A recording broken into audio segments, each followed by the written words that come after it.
Itong break-in o yung mechanical run-in. So ito yung parang pagbibigay ng initial conditioning. Kumbaga sa kotse, ito yung iro-road test mo.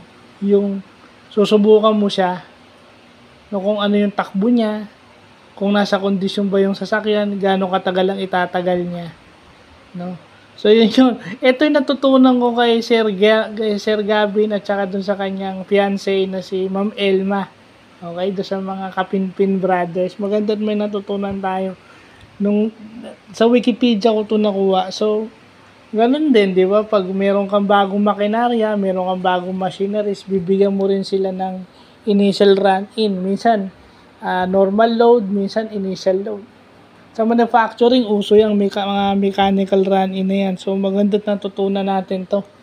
No? Pag may bago kang computer o laptop, bibigyan mo siya ng initial conditioning.